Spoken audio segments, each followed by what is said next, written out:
Horrible stories of hundreds of people trapped in a bizarre web of brainwashing and terror. Twisted tales ending in horrific scenes of massacre, murder, sexual abuse, and mass suicide. All caused by madmen and their maniacal teachings. These are the cult leaders and their all-powerful methods of mind control. A remarkable journey takes us face to face with pure evil and venturing inside the criminal mind. These are the faces of cult leaders. Their names are forever etched in our consciousness. Charles Manson, Jim Jones, David Koresh. Their deeds are some of the most sickening we have ever witnessed. These people killed 4 federal officials in the line of duty. They were heavily armed. They fired on federal officials yesterday repeatedly, and they were never fired back on.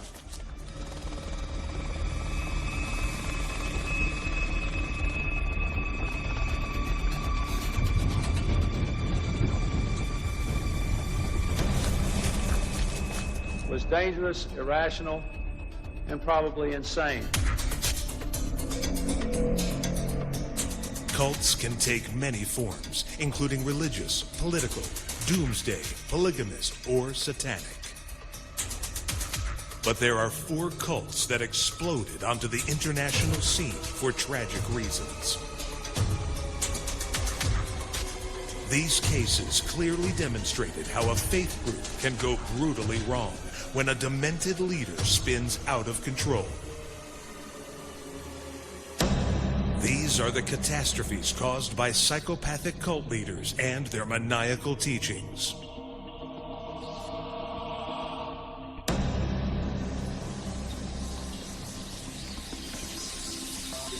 Charles Manson and his helter-skelter vision, responsible for the brutal slaying of 7 innocent victims, including a woman who was 8 months pregnant.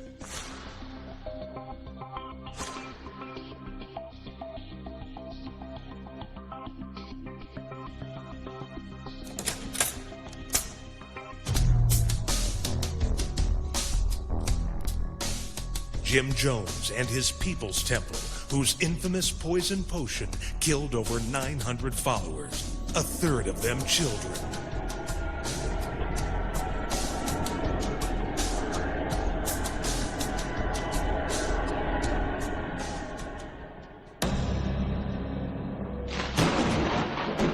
David Koresh and the Branch Davidians, responsible for horrible sexual abuse and the fiery death of more than 80 people, at least 20 of them children.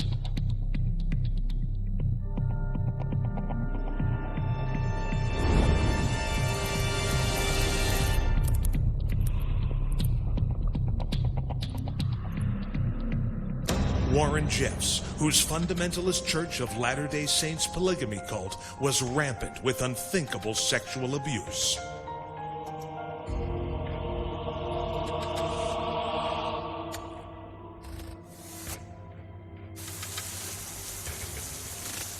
Sadly, what draws attention to a cult leader and makes them well known is a tragedy.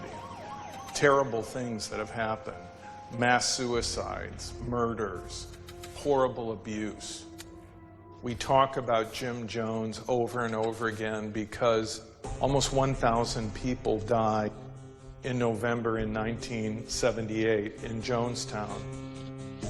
Cult leaders come in all sizes and shapes and forms. One thing that they're able to do is find a need that people have and are able to meet that need, and sometimes even create needs that the people didn't realize that they even had.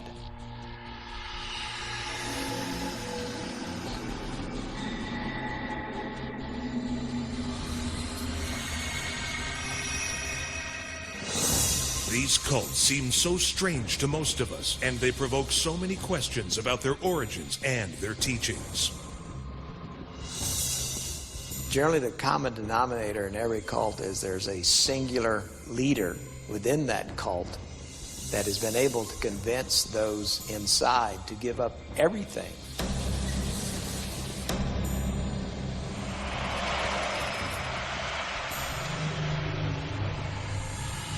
There are three core characteristics that define destructive cults. One is an absolute authoritarian leader that becomes an object of worship. Whatever the leader says is right is right.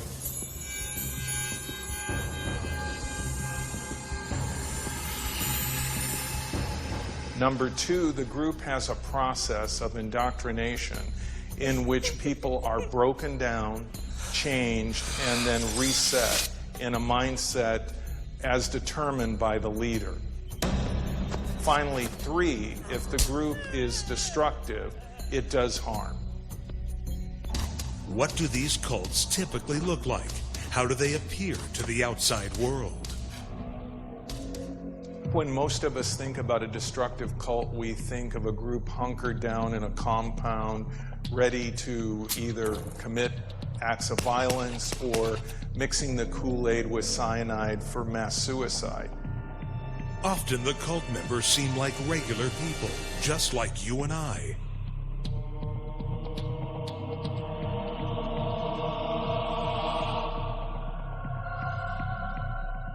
You know, people will often say to me, these people that join cults, they must be crazy. There's something wrong with them.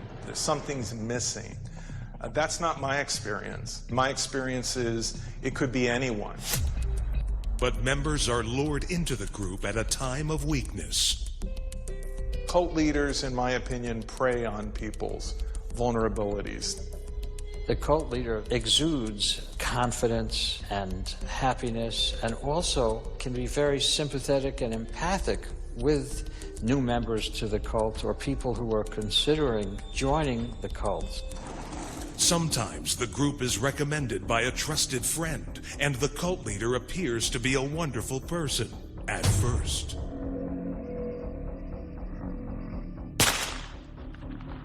The harsh reality inside a group can be sleep deprivation, dietary control, mind-numbing, mind-stilling practices and rituals where people basically shut down. There can be physical and sexual abuse inside of a group. There can be harsh corporal punishment of children. There can be weapons being stockpiled. So what we see on the outside can be what the group wants us to see, and on the inside can be people really suffering. People in a cult are afraid to leave the cult. They're afraid because they either could be hurt, killed, or something bad could happen to them. Just a general anxiety and fear that they can't make it outside of the cult. Cult leaders have absolute power over all of the members of the group that they lead.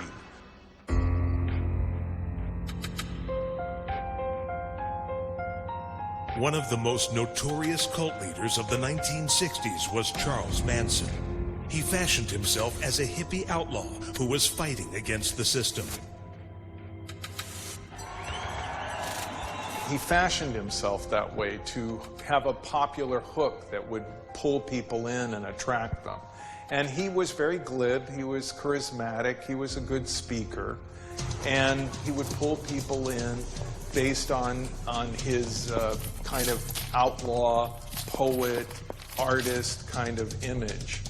And they would come under his influence with the understanding that no one was his equal, that he alone would be the leader, and that everyone would submit to his authority. Manson and his followers took up residence at Spahn Ranch, a secluded location formerly used as a movie set for old Western movies. Manson created a kind of family. He was the patriarch. They would retreat to a place he called the ranch out in the desert, where he would give them psychedelic drugs, and he would act as if he were taking the drugs, even though he wasn't. He would manipulate their experience in order to control them, in order to embed ideas in their minds.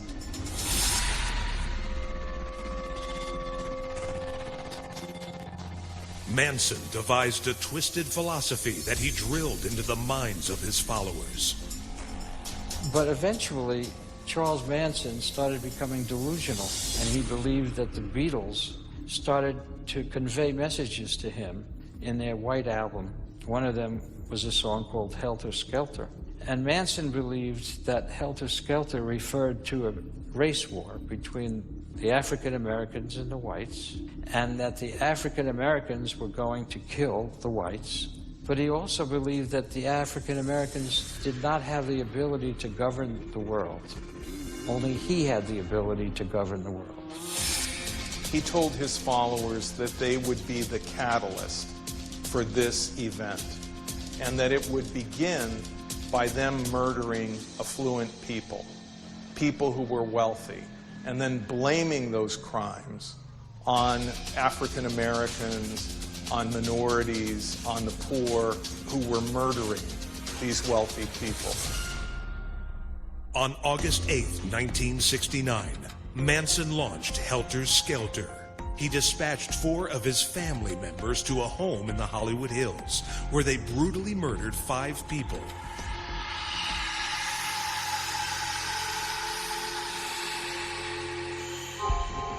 Including actress Sharon Tate, who was the wife of film director Roman Polanski. She was 8 months pregnant.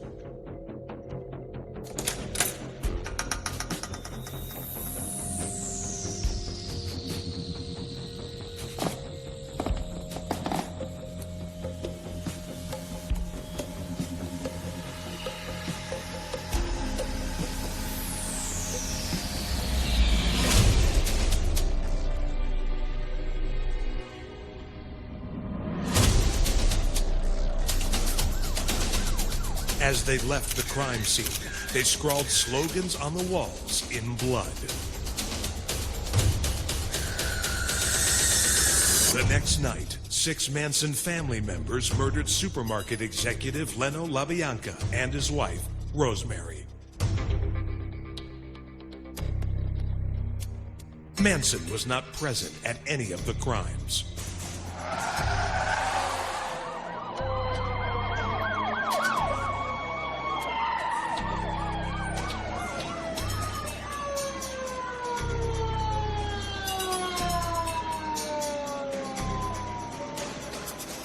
Of movie star Sharon Tate, coffee heiress Abigail Folger, and 3 others. 2 other people were stabbed to death at their Los Angeles home the following night. The victims, by necessity, had to be white and preferably in the white establishment. But other than that, there was no particular reason.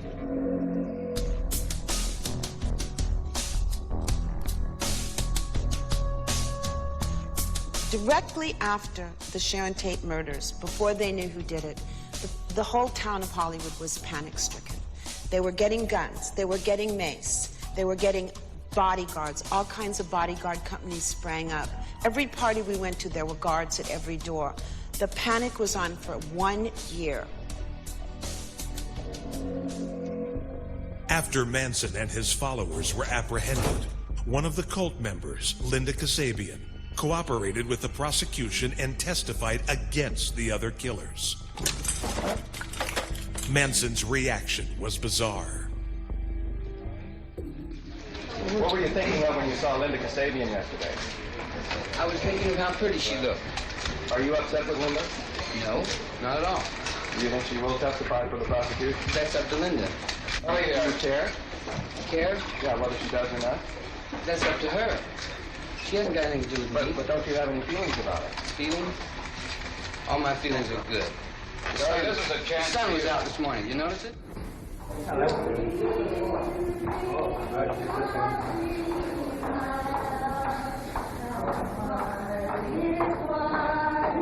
When you watch film of the Manson trial and you see Linda Kasabian or you see Patricia Periwinkle or Leslie Van Houten, they can be holding hands, they can be singing, they can be laughing, they can seem surreal in their calm demeanor, in their detachment from the grisly murders and the fact that they're on trial for their lives.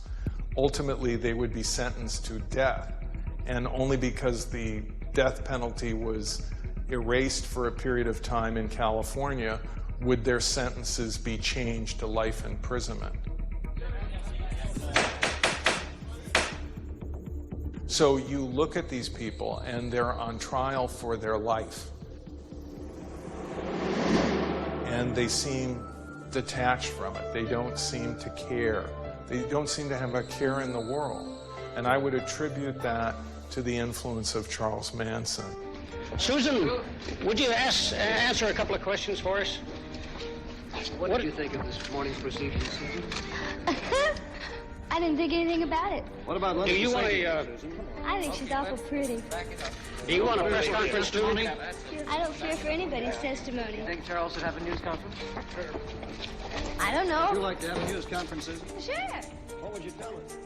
They're kind of dead emotionally because Charles Manson has controlled their emotions, has controlled their thinking for a very long period of time, before and for a time after the murders.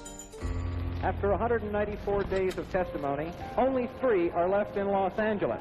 The rest are either in jail or in hiding, taking care of the Manson children. The 3 girls who are left are Brenda McCann, Sandra Good, and Kitty Lutzinger. It's all a matter of time now. We know where we're going. Where? To the desert.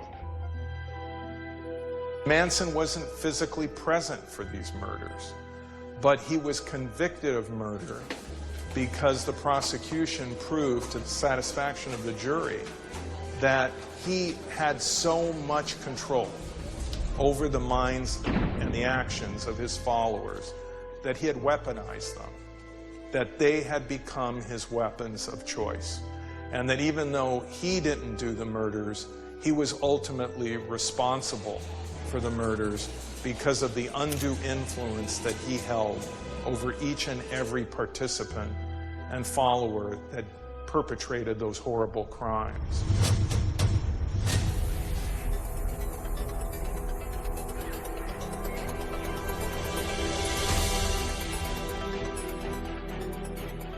In the 1960s and 70s, Reverend Jim Jones' ministry, the People's Temple of the Disciples of Christ, was a popular, vibrant, and respected church in Northern California. The People's Temple was a megachurch, and Jim Jones seemed to be a very charismatic and likable guy. They were helping drug addicts. They were an interracial church with all kinds of different people from different backgrounds, and the idea was that they were building a better future through all of their social action in San Francisco.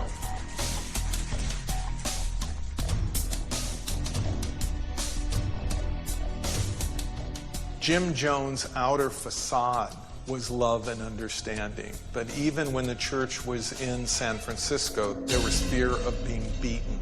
Jim Jones would beat children in front of the congregation. He would use electric shock as a form of discipline. Jim Jones had the ability to be able to reach people on whatever level and to address the needs and concerns of individuals at any given point in time. So there were unreasonable fears about being outside of that protection, and there were fears, real fears, about the discipline and the consequences of going against Jim Jones.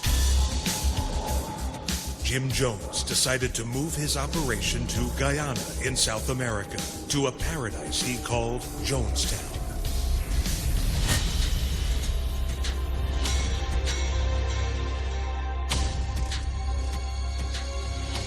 The people that followed him to Jonestown, they felt that they were going to a utopia, an experimental community where they would live out their ideals, that would be a wonderful place, a place of joy and fulfillment.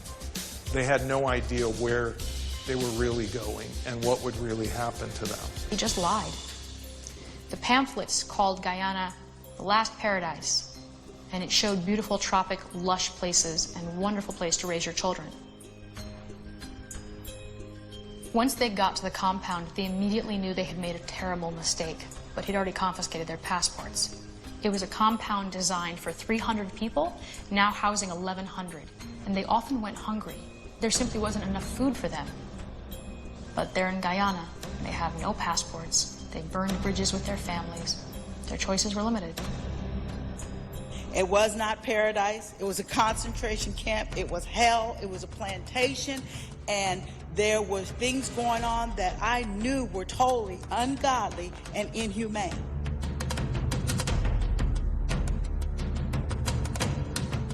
Jim starts reading my letter. And as soon as he started, I was so scared because I couldn't say that's not what I meant. It was very explicit to say I didn't like it there and I wanted to leave. And that meant that all of a sudden I was a traitor. Jim Jones controlled his followers in a classic style that would be reiterated by destructive cult leaders over and over again. Ultimately, he would isolate them in the jungle where the only communication they would have would be that which was filtered through him, controlled by him. There would be a loudspeaker system, they would hear information through, but there would be no newspapers, no television, nothing except Jim Jones. Jim Jones could control the minds of his followers by controlling everything that went into their minds.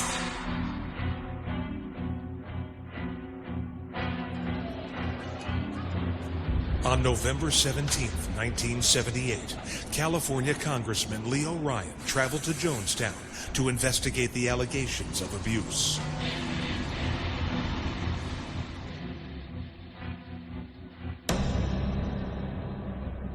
So when Congressman Ryan came to Jonestown, it was with an understanding that he was coming, that he was a welcome guest, and Jim Jones tried to kind of stage everything so that Congressman Ryan would get a positive impression.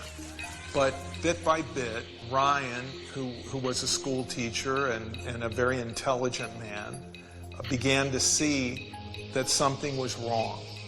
And people were passing him notes, and people were asking to leave with him, and ultimately that would lead to a meltdown.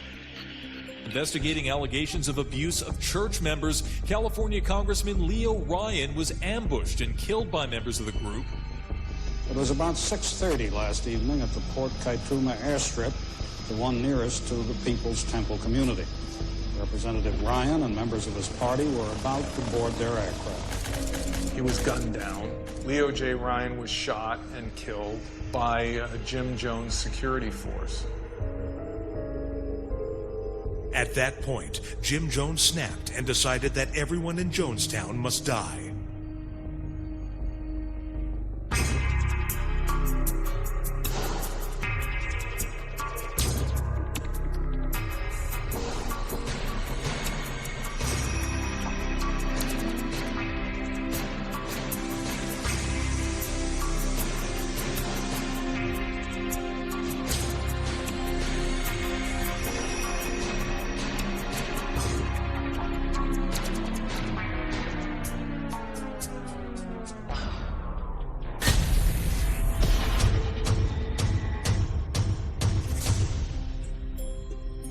Jim Jones was the mind for all the people in Jonestown.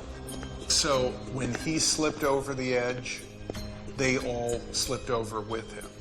Because whatever thoughts they had in their mind, those were his thoughts.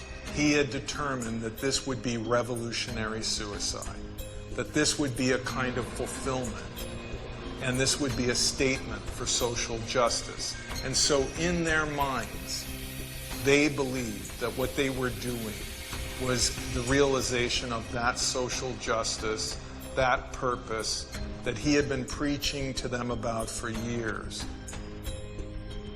Jones instructed everyone to commit suicide with a cyanide-laced punch. Jim Jones, who had the parents kill their children. They would put the Flavor Aid drink, the fruit punch, in a syringe that was laced with cyanide, and they would put it in their child's mouth, or someone would do it for them. And when these parents saw their children dead, they felt, I have nothing to live for. That's what Jim Jones orchestrated, because he wanted everyone to die. His paranoia just grew and became just a malignant tumor upon him, and he could have let those people live, but he wanted to make a point and a statement. In the coming minutes, members of People's Temple gathered around the pavilion, kind of surrounded us and where we were, and all eyes were on Jones, looking for visible cues, some sort of leadership or guidance. And then I heard Jim Jones say, "Mother, mother, mother, mother, mother, mother."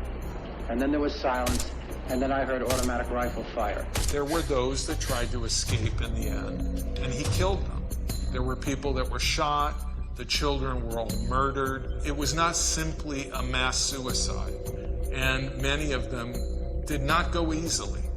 They were killed, they were murdered, they were massacred. My mother, my oldest sister, my 3 baby brothers, my baby sister, my little nephew, 3 cousins, and a little niece. Reverend Jim Jones, he is not God, he's only a man.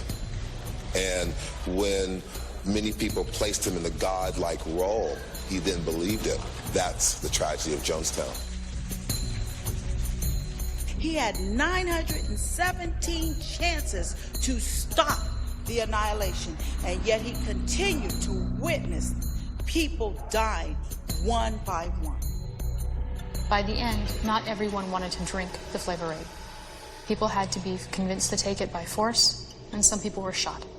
Jim Jones himself chose to have his guards shoot him because he did not want the death through cyanide that he had asked all of his followers to take upon themselves.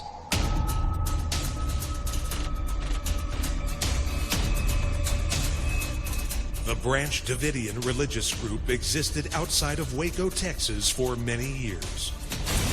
But in 1993, the cult exploded in a horrible tragedy. There's no question about that. He had those fires started. He chose those children to die. Under the authoritarian leadership of David Koresh. In 1993, I was one of the 4 special agents in charge that were detailed to Waco, Texas to handle the standoff with the Branch Davidians, and that was the first time I really became intimately aware of cults. The Branch Davidians were an offshoot of the Seventh-day Adventist Church. They were formed in 1934 by a fellow named Victor Houteff in California. Because of his coming up with a new interpretation of the Bible and starting a new group, he was excommunicated from the Seventh-day Adventist Church, and he moved from California to Waco, Texas.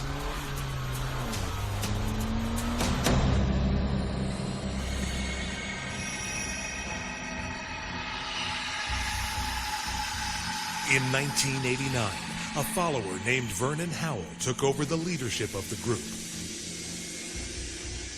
Vernon Howell eventually changed his name to David Koresh. David Koresh stood for David of the Bible and also King Cyrus.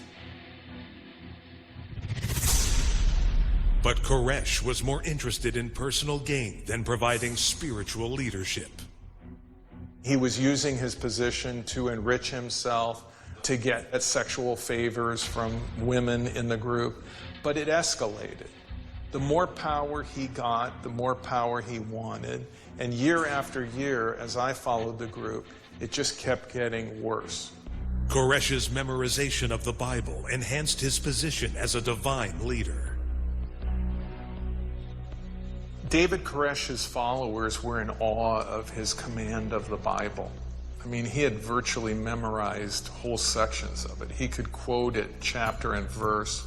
He had the ability to do what they called harmonizing the scriptures, in that taking the scriptures from the New Testament and the Old Testament, blending them together and coming up with his own interpretation.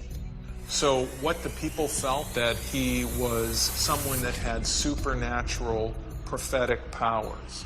And ultimately they would see him as a Messiah who had come to redeem the world. They were dedicated to this religion, and David became their prophet, and ultimately he had them say that he was in fact Jesus Christ.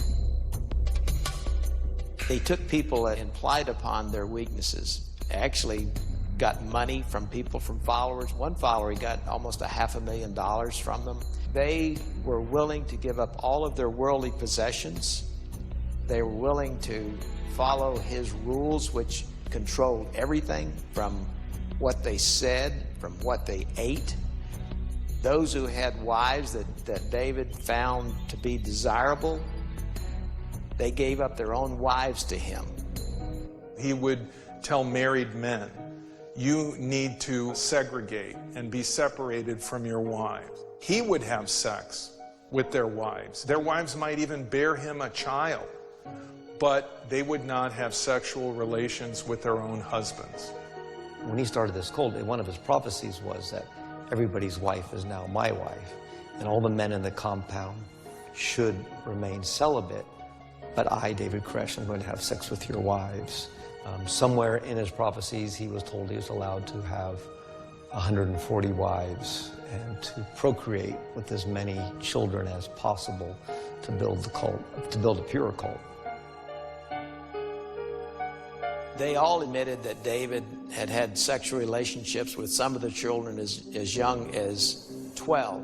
We had an instance of a young girl as young as 10. He had taken her to a motel away from the property. The only person that could have sex in the Waco Davidian compound would be David Koresh. That could be a minor child. That could be a man's wife. He told children to call their parents dogs. And he told the children, I am your only parent. I am your mother, and I am your father. He called the compound the Ranch Apocalypse. He believed that end times were getting ready to take place. The government he portrayed as Satan, as the adversary of the evil that will come against us. So he believed that the end times philosophy of the last battle and the apocalypse was getting ready to unfold. And he was preparing his followers for that last battle, the battle for the apocalypse. The outside world knew little of Koresh's tyrannical rule or the rampant sexual abuse. The initial reason that the Branch Davidians were brought to the attention of law enforcement was that there was a shipment of hand grenades that a box opened, and the postal authorities called the ATF. So David Koresh was stockpiling weapons, and the Davidian group had changed from a peaceful group to a group led by a man who had a violent vision for the future. They were preparing for the apocalypse, which David Koresh convinced, which this cult believed was going to happen. The evil armies were coming to get him, and to them, I believe that's what the ATF and eventually the FBI represented. On Sunday, February 28, 1993, agents from the ATF decided to execute a search on the Branch Davidian compound, looking for illegal weapons. They use what we would call a Trojan horse technique. So rather than just rolling up with lights and sirens and knocking on the door, they could approach the compound in this horse trailer, because horse trailers are fairly common in that part of Waco, Texas. The Davidians, who were very well armed, found out that they were coming, and they were waiting for them. David Koresh and the Branch Davidians opened fire. An FBI SWAT team and hostage negotiators were immediately called to the scene.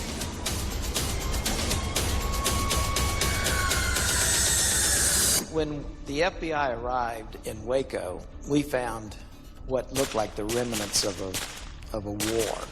We had 4 dead ATF agents, We believe we had 5 dead Branch Davidians. Our approach from the very beginning was to try to resolve this peacefully.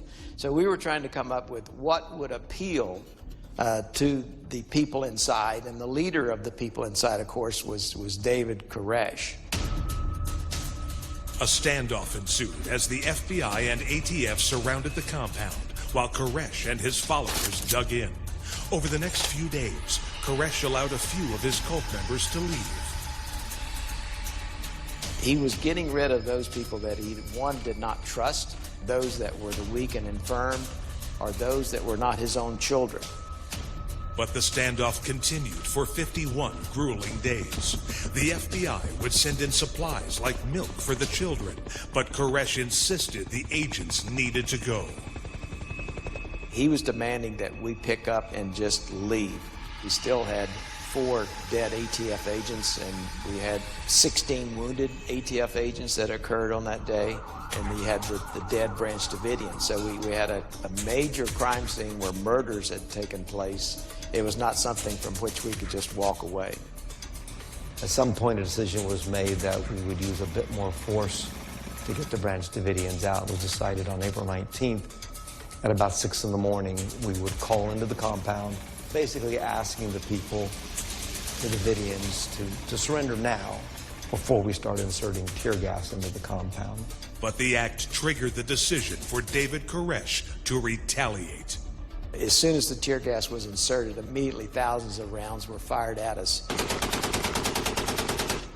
We never, during the entire time of the standoff, fired one single round at the Davidians, but they fired thousands of rounds at us. And in the end, very much like Jim Jones, David Koresh decided, if I cannot be ruler of the compound, if I cannot control my world, I don't want to be alive. And he decided to end his life and all the lives of the people in the compound. Then David Koresh made the fateful decision to set the entire compound on fire. The old wooden structures burned quickly and turned the grounds into an inferno. He had been preaching that the assault was coming. Everyone was armed. Everyone was prepared for the assault. This was going to be the final battle with the forces of evil, which was the U.S. government. And this would culminate the end times and the fulfillment of the 7 seals. We later learned that many of the people inside had been shot to death, some had been beaten to death, some had been stabbed to death. In the end, approximately 75 people died as a result of the final standoff. Over 20 of those were children under the age of 15. David Koresh instructed his second in command, Steve Schneider, to shoot him in the head. Schneider then turned the gun on himself.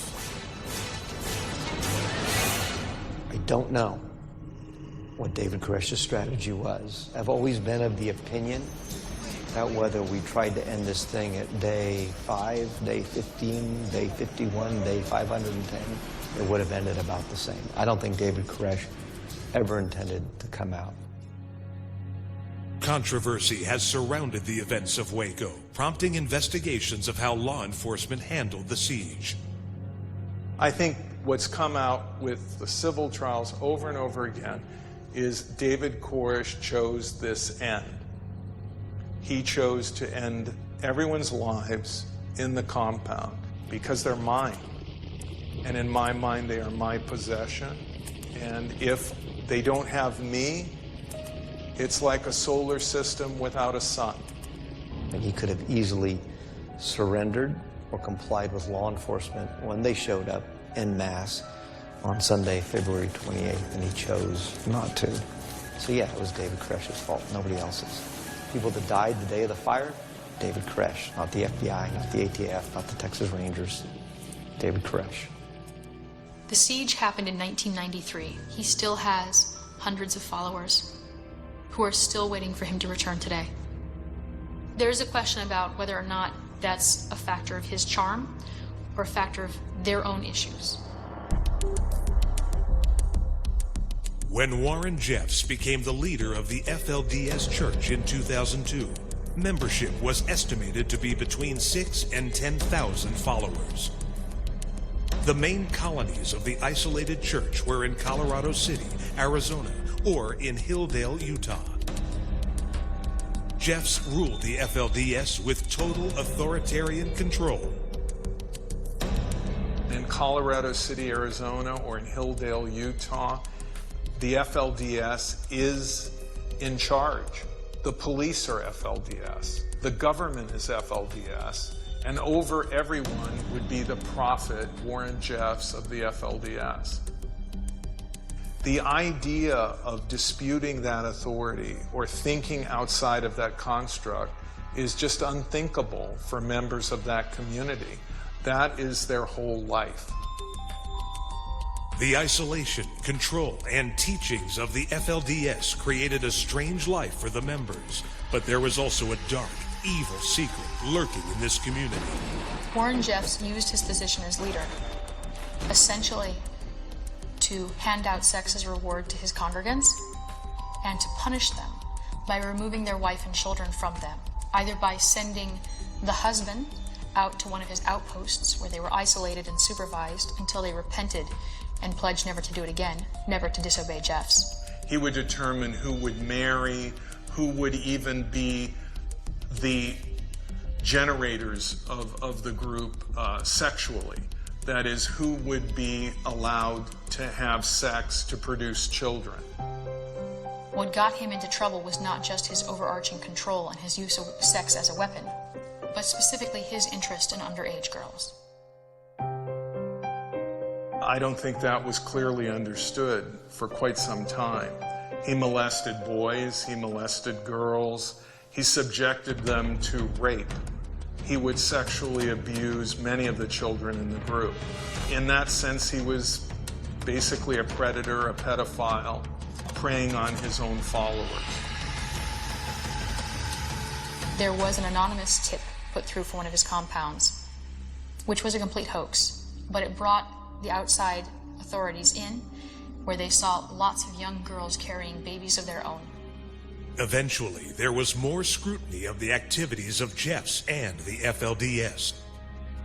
Warren Jeffs then created a compound, the Yearning for Zion Ranch, which ironically would be near Waco. And some of the people in El Dorado, Texas, would think about that. They would think, what is this? Is this like another Waco Davidian compound?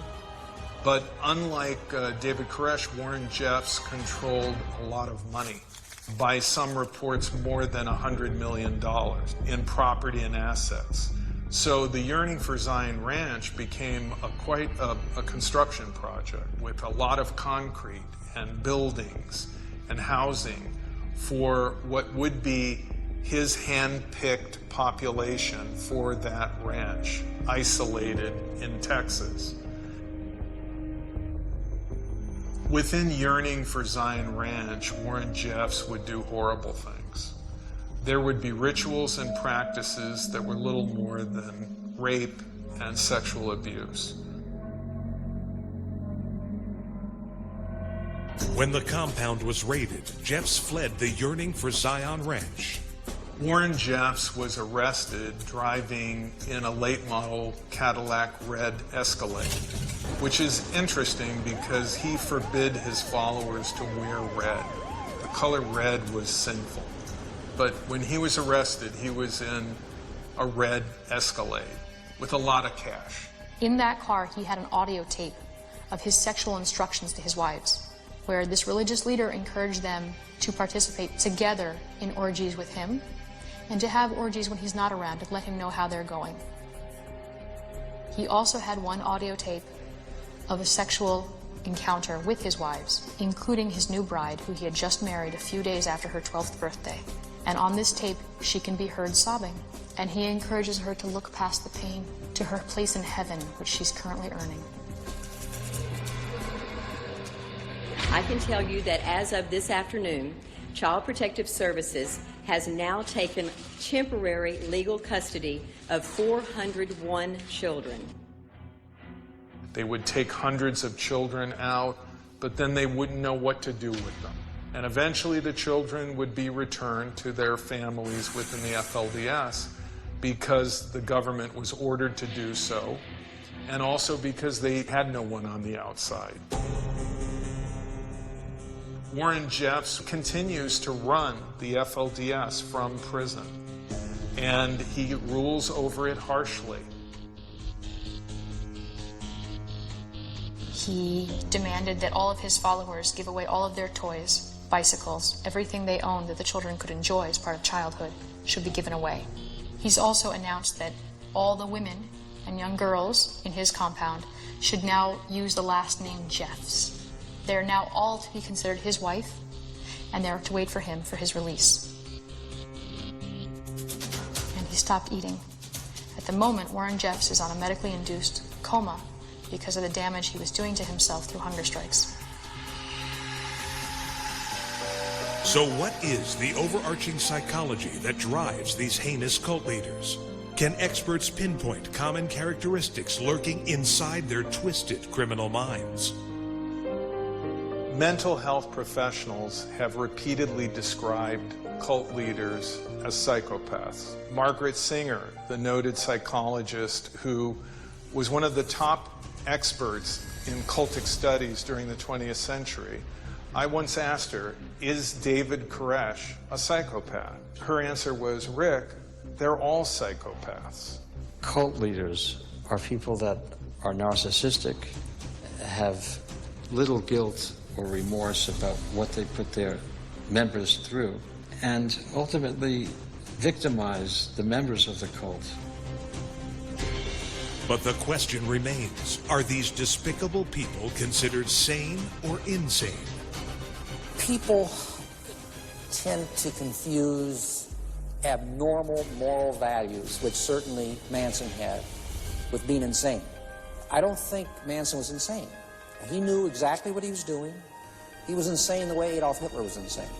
It's almost part of the job description that a destructive cult leader will be a narcissist without a conscience, with little, if any, empathy. Some of the worst destructive cult leaders receive pleasure from the pain of others. They inflict suffering because the pain and suffering is like their oxygen.